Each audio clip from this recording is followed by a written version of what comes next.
ಹೈನುಗಾರಿಕೆಯಿಂದ ರೈತ ಮಹಿಳೆಯರಿಗೆ ಅನುಕೂಲ. ರೈತ ಮಹಿಳೆಯರ ಸಬಲೀಕರಣಕ್ಕೆ ನಿಂತ ಶಕುನಿ ತಿಮ್ಮನಹಳ್ಳಿ ಹಾಲು ಉತ್ಪಾದಕರ ಸಂಘದ ಅಧ್ಯಕ್ಷ ವಿಜಯ್ ಶಂಕರ್. ಕೊರಟಗೆರೆ ತಾಲೂಕಿನ ಕ್ಯಾಮನಹಳ್ಳಿ ಗ್ರಾಮ ಪಂಚಾಯಿತಿ ವ್ಯಾಪ್ತಿಯ ಶಕುನಿ ತಿಮ್ಮನಹಳ್ಳಿ ಗ್ರಾಮದ ಹಾಲು ಉತ್ಪಾದಕ ಸಹಕಾರ ಸಂಘದ ವತಿಯಿಂದ ವಾರ್ಷಿಕ ಸಭೆಯನ್ನ ಉದ್ಘಾಟಿಸಿ ಮಾತನಾಡಿದ ತುಮಲ್ ನಿರ್ದೇಶಕ ಸಿದ್ದಗಂಗಯ್ಯರವರು, ಹಸುವೆ ಸತ್ಯ, ಹಾಲು ನಿತ್ಯ. ಹಸುಗಳಿಗೂ ಹಾಗೂ ಮಾನವನ ಸಂಬಂಧ ಅವಿನಾಭಾವ ಸಂಬಂಧ. ರೈತ ಮಹಿಳೆಯರು ಹಸುವಿನ ಹಾಲಿನಿಂದ ಬಂದ ಹಣವನ್ನ ಕುಟುಂಬದ ನಿರ್ವಹಣೆಗೆ ಬಳಸುತ್ತಿದ್ದಾರೆ. ಬೆಂಗಳೂರಿನಂತಹ ಮಹಾನಗರಗಳಿಗೆ ಕೆಲಸಕ್ಕೆ ಹೋಗುತ್ತಿದ್ದ ಯುವಕರು ಈಗಾಗಲೇ ದೊಡ್ಡ ದೊಡ್ಡ ಹೈನುಗಾರಿಕೆಯಲ್ಲಿ ಹಸುಗಳನ್ನ ಸಾಕುತ್ತಾ ತಮ್ಮ ಜೀವನವನ್ನ ಸಾರ್ಥಕತೆಯತ್ತ ತೊಡಗಿಸಿಕೊಂಡಿದ್ದಾರೆ. ಇನ್ನು ನಮ್ಮ ಹಳ್ಳಿಯಲ್ಲಿ ಸಿಗುವಂತಹ ಹಾಲು ಬೇರೆ ಬೇರೆ ರಾಜ್ಯಗಳಿಗೆ ತಲುಪುತ್ತದೆ. ಈ ಹಿಂದೆ ಹಾಲಿನ ದರವನ್ನ ಬಟವಾಡಿ ರೂಪದಲ್ಲಿ ನೀಡುತ್ತಿದ್ದೆವು, ಆದರೆ ಈಗ ಸಂಬಳದ ರೂಪದಲ್ಲಿ ಸರ್ಕಾರಿ ಅಧಿಕಾರಿಗಳಿಗೆ ಬರುವ ರೀತಿ ತಮ್ಮ ಅಕೌಂಟಿಗೆ ಬರುತ್ತದೆ. ನಿಮ್ಮ ಗ್ರಾಮದಲ್ಲಿ 38 ವರ್ಷ ಕಳೆದರೂ ಇನ್ನೂ ಹಾಲಿನ ಡೈರಿ ಆಗಿಲ್ಲ. ನೋವಿನ ಸಂಗತಿ. ಮುಂದಿನ ದಿನಗಳಾದರೂ ಸೈಟ್ ತೆಗೆದುಕೊಂಡು ಕಟ್ಟಡ ನಿರ್ಮಾಣಕ್ಕೆ ಮುಂದಾದರೆ ಸಂಘ ಸಂಸ್ಥೆ ಹಾಗೂ ಕೆಎಂಎಫ್ ಇಂದ ಸಹಕಾರ ನೀಡುವ ಭರವಸೆ ನೀಡಿದ ತುಮಲ್ ನಿರ್ದೇಶಕ ಸಿದ್ದಗಂಗಯ್ಯ. ಶಕುನಿ ತಿಮ್ಮನಹಳ್ಳಿ ಹಾಲು ಉತ್ಪಾದಕರ ಸಂಘದ ಅಧ್ಯಕ್ಷ ವಿಜಯ್ ಶಂಕರ್ ಮಾತನಾಡಿ, ನಮ್ಮ ಗ್ರಾಮೀಣ ಭಾಗದ ಮಟ್ಟದಲ್ಲಿ ಒಂದು ಡೈರಿ ಕಟ್ಟಡ ನಿರ್ಮಿಸಲು ಜಾಗದ ಸಮಸ್ಯೆ ಇದೆ. ನಿಮ್ಮೆಲ್ಲರ ಸಹಕಾರದಿಂದ ಮುಂದಿನ ದಿನಗಳಲ್ಲಿ ಜಾಗದ ವ್ಯವಸ್ಥೆಯನ್ನ ಮಾಡಿ ಆದಷ್ಟು ಬೇಗ ಡೈರಿ ನಿರ್ಮಾಣ ಮಾಡೋಣ. ಹೈನುಗಾರಿಕೆಯಲ್ಲಿ ತೊಡಗಿಸಿಕೊಂಡಿರುವ ಮಹಿಳೆಯಾಗಲಿ ಪುರುಷರಾಗಲಿ ಮರಣ ಹೊಂದಿದಾಗ ಪರಿಹಾರ ನೀಡುತ್ತಿರುವುದು ಒಳ್ಳೆಯ ವಿಚಾರ. ಆದರೆ 75 ವರ್ಷ ಮೇಲ್ಪಟ್ಟ ವ್ಯಕ್ತಿಗಳು ಸಾವನ್ನಪ್ಪಿದರೆ ಅಂತವರಿಗೆ ಪರಿಹಾರ ಸಿಗುತ್ತಿಲ್ಲ. ಅವರಿಗೂ ಸಹ ಪರಿಹಾರ ನೀಡಿ ಸರ್ಕಾರದಿಂದ ನೀಡುತ್ತಿದ್ದ ಅಮೃತ ಯೋಜನೆ ಮುಂದುವರಿಯಬೇಕು. ಸಿದ್ದರ ಬೆಟ್ಟದ ಶ್ರೀ ವೀರಭದ್ರ ಶಿವಾಚಾರ್ಯ ಸ್ವಾಮೀಜಿಯವರಿಂದ ರೈತ ವರ್ಗಕ್ಕೆ ಅನುಕೂಲವಾಗುವಂತೆ ಹಸುಗಳನ್ನ ಕೊಡಿಸಿ ಅದರ ಹಾಲಿನಿಂದ ಬರುವ ಹಣದಲ್ಲಿ ಹಸುಗಳ ಕಾಲ ತೀರಿಸುವ ಅವಕಾಶ ಸಿಗಲು ಒದಗಿಸಿಕೊಟ್ಟಿದ್ದಾರೆ. ಅದರ ಸದುಪಯೋಗ ಪಡೆದುಕೊಳ್ಳಿ ಎಂದರು. ಇದೇ ಸಂದರ್ಭದಲ್ಲಿ ತಾಲೂಕು ಮುಖ್ಯಸ್ಥರು, ತುಮಕೂರು ಒಕ್ಕೂಟ ಶ್ರೀಮತಿ ಟಿಆರ್ ಪುಷ್ಪಲತಾ, ವಿಸ್ತರಣಾಧಿಕಾರಿ ಮಹಾಲಕ್ಷ್ಮಿ, ಮುಖ್ಯ ಕಾರ್ಯನಿರ್ವಾಹಕ ರಂಗನಾಥ್ ಸೇರಿದಂತೆ ಶಕುನಿ ತಿಮ್ಮನಹಳ್ಳಿಯ ಹಾಲು ಉತ್ಪಾದಕರ ಸಂಘದ ಅಧ್ಯಕ್ಷರು, ಉಪಾಧ್ಯಕ್ಷರು ಹಾಗೂ ಸರ್ವ ಸದಸ್ಯರು ಹಾಜರಿದ್ದರು. 17,582 ರೂಪಾಯಿ 6 ಪೈಸೆ. ಸದಸ್ಯರ ಶೇರ್ ಡಿವಿಡೆಂಡ್ 830 ರೂಪಾಯಿ. ಕಟ್ಟಡ ನಿಧಿ 7,032 ರೂಪಾಯಿ 82 ಪೈಸೆ. ಸಹಕಾರ 173 ರೂಪಾಯಿ 84 ಪೈಸೆ. ಸಹಕಾರ ಪ್ರಚಾರ ನಿಧಿಗೆ 2,173 ರೂಪಾಯಿ 84 ಪೈಸೆ. ನೌಕರರ ಬೋನಸ್ 4,347 ರೂಪಾಯಿ 68 ಪೈಸೆ.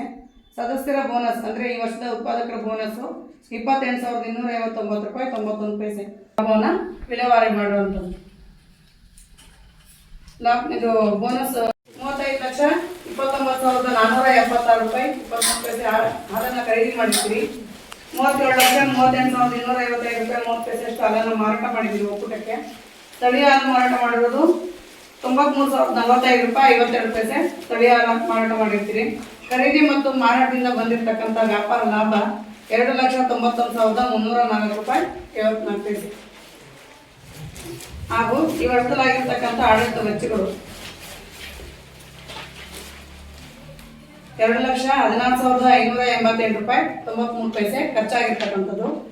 ಖರ್ಚು ಕಳೆದು ಉಳಿದಿರ್ತಕ್ಕಂಥ 24-25ನೇ ಸಾಲ ನಿವ್ವಳ ಲಾಭ 70,327 ರೂಪಾಯಿ 23 ಪೈಸೆ ಆಗಿರ್ತಕ್ಕಂಥ ಆಡಳಿತ ವೆಚ್ಚಗಳು.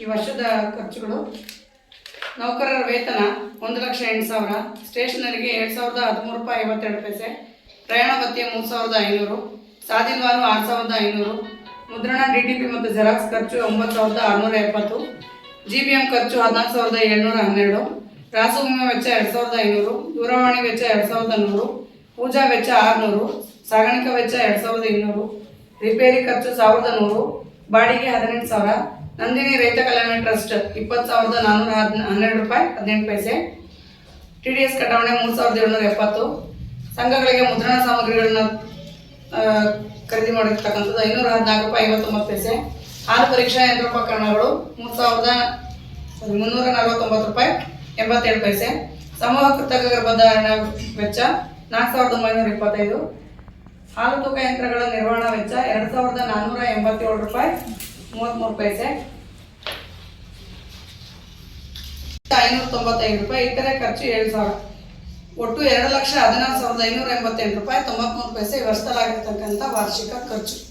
ಖರ್ಚು ಕಳೆದು ಉಳಿದಿರ್ತಕ್ಕಂಥ 70,328 ರೂಪಾಯಿ 23 ಪೈಸೆ ಈ ವರ್ಷ ಉಳಿದಿರ್ತಕ್ಕಂಥ ಲಾಭ ಖರ್ಚೆಲ್ಲ ಹೋಗ್ತಾ. ಸಹಕಾರ ಸಂಘಕ್ಕೆ ನಮಗೆ ಸೈಟ್ ಇಲ್ಲ ಅಂತ ಹೇಳ್ಬಿಟ್ಟು ಮೊದಲನೇ ಪಾಯಿಂಟ್ ಏನಾದ್ರು ನನಗೆ ಈಗ ಶಿವಕುಮಾರ್ ಅವರು ಹೇಳಿದ್ರು, ಅಧ್ಯಕ್ಷ ಮಾತಾಡಿ ಅಂತ ಹೇಳ್ಬಿಟ್ಟು. ಆದ್ರೆ ನಮ್ಗೆ ಏನಾಗಿದೆ ಅಂದ್ರೆ ಇಲ್ಲಿ ನಾವು ಸಂಘದಲ್ಲಿ ಏನು ಉತ್ಪಾದನೆ ಮಾಡ್ತೀವಿ, ಹಾಲು ಉತ್ಪಾದಕರ ಸಹಕಾರದಲ್ಲಿ ಏನು ನಿವ್ವಳ ಲಾಭ ಬರ್ತಿದೆ ನಮಗೆ, ಆ ಲಾಭದಲ್ಲೇ ನಾವು ಏನು ಸೈಟ್ ಖರೀದಿ ಮಾಡ್ಬೇಕಾಗಿರ್ತಕ್ಕಂಥದ್ದು. ಇಲ್ಲಿ ಯಾರು ನಮಗೆ ಸಂಘಕ್ಕೆ ಅಂತ ಹೇಳ್ಬಿಟ್ಟು ಯಾರು ದಾನ ಕೊಡುವಂಥವ್ರಿಲ್ಲ, ಮೊದಲನೇ ಪಾಯಿಂಟ್. ಹಾಗಾಗಿ ನಮ್ಮ ಏನು ಇವತ್ತು ಸೈಟ್ ತಗೋಬೇಕಾದ್ರೆ ಸುಮ್ಮನೆ 20-30 ಸಾವಿರದಲ್ಲಿ ನಾವು ತಗೊಳಕ್ಕಾಗಲ್ಲ, ಬಹಳ ಹಣ ಬೇಕಾಗ್ತದೆ. ಸುಮಾರು 4 ರಿಂದ 5 ಲಕ್ಷದವರೆಗೂ ಹಣ ಕ್ರೋಢೀಕರಣ ಮಾಡ್ಕೊಂಡು ನಾವು ಸೈಟ್ ತಗೋಬೇಕು ಮೊದಲನೇದು. ಹಾಗಾಗಿ ಸೈಟ್ ಮುಂದಿನ ದಿನದಲ್ಲಿ ನೀವೆಲ್ಲ ಜೊತೆಗೆ ಇಟ್ಕೊಂಡು ಏನು ನಮ್ಮ ಸಂಘದವರು ಸದಸ್ಯರುಗಳಿರ್ಬೋದು, ಮತ್ತೆ ಗ್ರಾಮಸ್ಥರಾಗಿರ್ಬೋದು, ಮತ್ತೆ ಏನು ಸಂಘದಲ್ಲಿ ಹಾಲಾಗಿರ್ತಕ್ಕಂಥ ಸಾರ್ವಜನಿಕರಾಗಿರ್ಬೋದು, ಮತ್ತೆ ಏನು ನಮ್ಮ ನಿರ್ದೇಶಕರಾಗಿರ್ಬೋದು, ಮತ್ತೆ ನಮ್ಮ ತಾಲೂಕು ಡೈರೆಕ್ಟರ್ ಇರ್ಬೋದು, ಅವ್ರೆಲ್ಲ ಸಹಕಾರ ಇದ್ರೆ ಖಂಡಿತವಾಗ್ಲೂ ಒಂದು ನಾವು ಸೈಟ್ ಮಾಡೇ ಮಾಡ್ತೀವಿ. ಏನು ನಮ್ಮ ಅವರಿಗೆ ನಾವು ಸೈಟ್ ಮಾಡ್ತೀವಿ ಅನ್ನೋ ಭರವಸೆ ನಿಮ್ಗೆ ನೀಡ್ತಾ ಅದ್ರ ಪ್ರಯತ್ನ ನಾನು ಸೆಕ್ರೆಟರಿ ಬಹಳಷ್ಟು ಸತಿ ಮಾತಾಡಿದೀವಿ ಅದನ್ನು. ಅಂದ್ರೆ ಈಗ ಸಭೆಗಳಲ್ಲೇ ಸೈಟ್ ಮಾಡ್ಬೇಕು ಅಂತ ಹೇಳ್ಬಿಟ್ಟು ಅವರು ಹೇಳ್ತಾರೆ, ನಾವು ಹೇಳ್ತಿದ್ವಿ ಇದಕ್ಕೆ ಏನ್ ಮಾಡ್ಬೇಕು ಅಂತ ಹೇಳ್ಬಿಟ್ಟು ನಾವು ಏನ್ ರೂಪುರೇಷೆ ಹೇಳ್ತಾ ಇದೀವಿ, ಅದೆಲ್ಲ ನಾವು ಏನು ಕಾರ್ಯತಂತ್ರ ರೂಪಿಸ್ತಿದ್ವಿ ಅದೆಲ್ಲ ಜಾರಿ ಬಂದ್ರೆ ಖಂಡಿತವಾಗ್ಲೂ ನಾವು ಸೈಟ್ ಮಾಡೋದ್ರಲ್ಲಿ ಯಾವುದೇ ಅನುಮಾನ ಇಲ್ಲ ಅಂತ ಹೇಳ್ಬಿಟ್ಟು ಹೇಳ್ತಾ, ಏನು ಸಾಹೇಬ್ರು ನಮ್ಗೆ ಈಗ ನನಗೆ ತಿಳಿದಂಗೆ ಸಜ್ಜಂಗ ಸಾಹೇಬ್ರು ಡೈರೆಕ್ಟರ್ ಆದ್ಮೇಲೆ ನಮ್ಮ ತುಮೂಲ್ ಅಧ್ಯಕ್ಷರು ವೆಂಕಟೇಶ್ವರರಾದ್ಮೇಲೆ ಏನ್ ಮರಣ ಪರಿಹಾರ ಅಂತ ಬರ್ತಿತ್ತು, 75 ವರ್ಷ ತುಂಬಿರ್ತಕ್ಕಂಥವ್ರನ್ನ ಮರಣ ಪರಿಹಾರನ ನಿಲ್ಲಿಸ್ತಾ ಇದ್ರೆ ದಯಮಾಡಿ 75 ವರ್ಷ ಮೀರಿರ್ತಕ್ಕಂಥವ್ರಿಗೂ ಸಹ ಪರಿಹಾರ ಕೊಡಿಸುವಂತ ನೀವು ಪ್ರಯತ್ನ ಮಾಡ್ಬೇಕು ಅಂತ ಕೇಳ್ಕೊಳ್ತಾ ಇದ್ದೀನಿ. ಯಾಕೆಂದ್ರೆ ಈಗ ಸಾಮಾನ್ಯವಾಗಿ ಹಳ್ಳಿಗಳಲ್ಲಿ ಎಲ್ಲಾರ ಮನೆಗಳು ಏನು ಬೆಂಗಳೂರು ಆಗ್ಬೋದು, ದೂರ ಊರುಗಳಿಗೆ ಹೋಗ್ಬಿಟ್ಟು ದುರಿತಾ ಇರ್ತಾರೆ ಮಕ್ಕಳು. ಈ 75 ವರ್ಷದ ಯಾರೋ ಒಬ್ರು ಹಾಲಾಗ್ತಾ ಇರ್ತಾರಂದ್ರೆ ಅವ್ರ ಆಕಸ್ಮಿಕ ಸಾವು ಬಂದಾಗ ಅವ್ರಿಗೆ ನಾವು ಒಂದು 50,000 ಪರಿಹಾರ ಅಂತ ಕೊಡ್ತೀವಿ. ಅದನ್ನ ನಮ್ಮ ಹಾಲಲ್ಲೇ ತಕೊಂಡು ನಮ್ಗೆ ಕೊಡ್ತಕ್ಕಂಥದ್ದು, ಅಂದ್ರೆ 10 ಪೈಸೆ ತಗೊಳ್ತಾ ಇದ್ದಾರೆ. ಅದನ್ನ 50,000 ಅಂತ ಹೇಳ್ಬಿಟ್ಟು ಈಗ ಮೊನ್ನೆ ನಿಮ್ಗೆಲ್ಲರಿಗೂ ತಿಳಿದಂಗೆ ರವೀಣ ಸತ್ತೋಗ್ಬಿಟ್ರು. ಆ ರವೀಣ್ಣವ್ರಿಗೆ ನಿಮ್ಮೆಲ್ಲರ ಸಹಕಾರದಿಂದ ಅವ್ರಿಗೆ 50,000 ಪರಿಹಾರ ಕೊಡ್ತಿದೀವಿ. ಯಾಕಂದ್ರೆ ಅದೇ ನಾವು ಬೇರೆ ಏನು ಪ್ರೈವೇಟ್ ಡೈರಿಗೆ ಹಾಲಾಕಿದ್ರೆ ಯಾವ್ದು 10 ರೂಪಾಯಿ ಸಲ ನನಗೆ ಯಾಕಂದ್ರೆ ಅದನ್ನ ನಾವು ಪರಿಹಾರ ಕೊಟ್ಟಿದ್ದು ನಾನು ಕೊಟ್ಟಿದ್ದೀನಿ ಅಥವಾ ಸಂಘ ಕೊಟ್ಟಿದ್ದೆ ಅಂತಲ್ಲ, ನಾವೆಲ್ಲರೂ ಸೇರಿ ನಮ್ಮಂತ ಎಲ್ಲಾ ರೈತರು ಏನು ಹೈನುಗಾರಿಕೆ ಮಾಡ್ತಾ ಇರ್ತಾರೆ ಅವ್ರದ್ದೆಲ್ಲರಿಗೂ 10 ಪೈಸೆ ಆಗ್ಬೋದು, 5 ಪೈಸೆ ಆಗ್ಬೋದು, ಅದು ಸೇರಿನೇ ಅವ್ರಿಗೆ ಪರಿಹಾರ ಕೊಟ್ಟಿರ್ತಕ್ಕಂಥದ್ದು. ಆದ್ರೆ ಯಾರೋ ಒಬ್ಬ ರೈತ ಸತ್ತಾಗ ಆ ಹೆಣ್ಮಕ್ಳು ಅಭಿನಯ ಆದಾಗ ಆ ಹೆಣ್ಮಕ್ಳಿಗೆ ಏನ್ ಪರಿಹಾರ ಕೊಡ್ಬೇಕು ಅದನ್ನ ನಾವು ಪ್ರಾಮಾಣಿಕವಾಗಿ ಪ್ರಯತ್ನ ಮಾಡಿದಾಗ ಆ ಕುಟುಂಬಕ್ಕೆ ಕೆಲವೊಂದು ಕಡೆ ಏನ್ ಮುಖ್ಯವಾಗಿ ತರಂತ ಕೆಲಸವಾಗ್ಬೋದು ಅಂತ ಹೇಳ್ತಾ ಸಾಹೇಬ್ರೆ 80,000 90,000 1 ಲಕ್ಷ ಆಗುತ್ತೆ. ಸೊ ಹಾಗಾಗಿ ನಮ್ಮ ರೈತರು ಅಷ್ಟೊಂದು ದುಡ್ಡು ಕೊಟ್ಟು ತರೋದು ಬಹಳ ಕಷ್ಟ ಆಗೋದ್ರಿಂದ ಅದಕ್ಕೆ ನಾವೇನು ಹೇಳ್ತೀವಿ ನಿಮಗೆ ಸುಲಭವಾದಂಥ ಮಾರ್ಗೋಪಾಯ, ಮೊದಲು ಒಂದು ಹಸು ಕಟ್ಟಿ, ಆ ಒಂದು ಹಸು ಕಟ್ಟಿ ಅದಾದ್ಮೇಲೆ ಆ ಒಂದು ಹಸುವಿನಿಂದ ಆ ಬರ್ತಕ್ಕಂಥ ಕರುಗಳನ್ನ ಆ ತಳಿಗಳನ್ನ ಬೆಳೆಸೋದ್ರ ಮುಖಾಂತರವಾಗಿ ನಾವು ಹೆಚ್ಚು ಹಸು ಕಟ್ಟೋದ್ರ ಮುಖಾಂತರವಾಗಿ ಆರನ್ನ ಹಾಕೋದ್ರ ಮುಖಾಂತರ ಹೈನುಗಾರಿಕೆಯನ್ನು ಅಭಿವೃದ್ಧಿಗೊಳಿಸಬೇಕಾಗುತ್ತೆ. ಇವತ್ತಿನ ದಿನ ಇವತ್ತು ಬೇರೆ ಕಡೆಗೆ ಕೈಗಾರಿಕೆಗಳಿಗೆ ಕೂಲಿ ನಾಲಿಗೆ ಹೋಗ್ತಕ್ಕಂಥ ಜನ ಅಥವಾ ಕೈಗಾರಿಕೆಗಳಿಗೆ ನಗರಗಳಿಗೆ ಹಳ್ಳಿಗಳನ್ನು ಬಿಟ್ಟು ವಲಸೆ ಹೋಗ್ತಕ್ಕಂಥ ಜನ ಇವತ್ತು ಹೆಚ್ಚು ವಿದ್ಯಾವಂತರು ಮತ್ತು ಹಣ ಉಳಿತಕ್ಕಂಥವ್ರು ಏನ್ ಮಾಡ್ತಿದ್ದಾರೆ, ಇವತ್ತು ಫಾರ್ಮ್ ಹೌಸ್ ಅಂತ ಮಾಡ್ತಾ ಇದ್ದಾರೆ. ಸೊ ಅವರೆಲ್ಲ ರಾಷ್ಟ್ರೀಕೃತ ಬ್ಯಾಂಕ್ಗಳು ದೊಡ್ಡ ಪ್ರಮಾಣದಲ್ಲಿ ಹಸುಗಳು ಕಟ್ಟಿದ್ರೆ ನಾವು 1 ಪ್ರಮಾಣದಲ್ಲಿ ಕಟ್ಟಿದ್ರೆ ಲೋನ್ ಕೊಡಲ್ಲ. ದೊಡ್ಡ ಪ್ರಮಾಣದಲ್ಲಿ ಕಟ್ಟಿದಾಗ ಅವರಿಗೆ ಲೋನು ಇತ್ಯಾದಿಗಳನ್ನು ಪಡ್ಕೊಳ್ಳೋದ್ರ ಮುಖಾಂತರವಾಗಿ 100, 200, 300 ಹಸುಗಳನ್ನು ಕಟ್ಟೋದ್ರ ಮುಖಾಂತರವಾಗಿ ದೊಡ್ಡ ಹೈನುಗಾರಿಕೆ ತೊಡಗಿಕೊಂಡಿದ್ದಾರೆ. ನಾವೇ ರೈತರೇನೇ ಇದ್ದೀವಿ, ನಾವೇ ಒಂದು ಕೈಗಾರಿಕೋದ್ಯಮ ರೀತಿಯಲ್ಲಿ ನಾವು ಇವತ್ತು ಕೆಲಸವನ್ನು ಪ್ರಾರಂಭ ಆಗಿದೆ. ಸೊ ಹಾಗಾಗಿ ಮನಸ್ಸಿದ್ದರೆ ಮಾರ್ಗ. ಸೊ ನಾವು ಮನಸ್ಸನ್ನು ಇಟ್ಟು ನಾವು ಮಾಡ್ತಕ್ಕಂಥ ಕೆಲಸ ಅದ್ಭುತವಾದಂಥ ಸೇವೆ. ಹಾಗಾಗಿ ನಾವು ಮಾಡ್ತಕ್ಕಂಥ ಕೆಲಸ ಸಮಾಜಮುಖಿಯಾದಂಥ ಕೆಲಸ. ಬಹುಶಃ ನೀವು ಅನ್ಕೊಂಡಿದ್ದೀರಿ ಶಕುನಿ ತಿಂಗಳಿನಲ್ಲಿ ಕರೆದಂತ ಒಂದು ಹನಿ ಹಾಲು ಇವತ್ತು ಬಾಂಬೆಗೆ ಹೋಗುತ್ತೆ. ಹೌದಾ ಸರ್? ನಮ್ಮೂರ ಹಾಲು ಹೋಗುತ್ತಾ? ನಮ್ಮೂರದ ಯಾಕೆ ಕಳಿಸ್ತದ ಅಲ್ಲ, ನಿಮ್ಮೂರ ಹಾಲು ಒಂದು BNC ಹೋಗುತ್ತೆ, BNC ತಾಲೂಕು ಹೋಗುತ್ತೆ, ತಾಲೂಕಿಂದ ಜಿಲ್ಲೆಗೆ ಹೋಗುತ್ತೆ, ಆ ಜಿಲ್ಲೆ ಹೋಗೆಲ್ಲ ಮಿಕ್ಸ್ ಆಗುತ್ತೆ. ಆ ಒಂದು ಹನಿ ಹಾಲು ಇವತ್ತು ಬೇರೆ ಕಡೆಗೆ ಹೋಗುತ್ತೆ.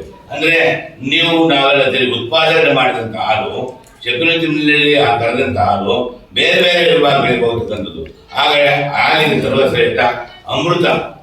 ಈಗ ನಾವು ಯಾವುದೇ ಒಂದು ಹಸುಮನೆ ಪ್ರವೇಶ ಮಾಡಲಿ ಹಾಲು ನಾವು ಮನೆ ಪ್ರವೇಶ ಮಾಡ್ತೀವಿ. ಯಾಕಂದ್ರೆ ಹಾಲು ಉದ್ದಂತೆ ಉಗ್ಲಿ, ಆ ಮನೆ ಉದ್ಧಾರವಾಗಲಿ, ಹಾಲಿನಂತೆ ಪವಿತ್ರವಾಗಿ ಆ ಮನೆ ಬೆಳಗಲಿ, ಆ ಮನೆ ಮಕ್ಕಳು ಮರಿ ಎಲ್ಲ ಆರೋಗ್ಯವಂತರಾಗಿರಲಿ, ಶೈಕ್ಷಣಿಕವಾಗಿ, ಆರೋಗ್ಯವಾಗಿ, ಸಾಮಾಜಿಕವಾಗಿ ಈ ಸಮಾಜದಲ್ಲಿ, ಈ ಒಂದು ಗ್ರಾಮದಲ್ಲಿ ನಮ್ಮ ಮನೆಯನ್ನು ಕೂಡ ಬೆಳಗಲಿ ಅಂತೇಳಿ ಇವತ್ತು ನಮ್ಮ ಮನೆಯ ಮಕ್ಕಳಿಗೋಸ್ಕರ, ನಮ್ಮ ಗ್ರಾಮದ ಮಕ್ಕಳಿಗೋಸ್ಕರ ಮೊದಲು ನಮ್ಮ ಮನೆ ಅಂತೀವಿ, ಆಮೇಲೆ ನಮ್ಮ ಗ್ರಾಮ ಅಂತೀವಿ. ನಾವೆಲ್ಲ ಸೇರಿ ಒಂದೇ ನಮ್ಮ ಗ್ರಾಮ, ಅದಾದ್ಮೇಲೆ ನಮ್ಮ ಹೋಬಳಿ, ಅದಾದ್ಮೇಲೆ ನಮ್ಮ ತಾಲೂಕು, ಅದಾದ್ಮೇಲೆ ರಾಜ್ಯ, ಅದಾದ್ಮೇಲೆ ದೇಶ. ಸೊ ಹಾಗಾಗಿ ಏನು ನಾವು ಭಾರತ ದೇಶದಲ್ಲಿ ಹುಟ್ಟಿದೀವಿ, ನಾವೆಲ್ಲ ಪುಣ್ಯವಂತರು. ಭಾರತ ದೇಶದಲ್ಲಿ ಹುಟ್ಟಿರೋದು ಏನು ಪುಣ್ಯವಂತರು ಸರ್? ಇನ್ನೊಂದ್ಸಲ ಹೇಗೆ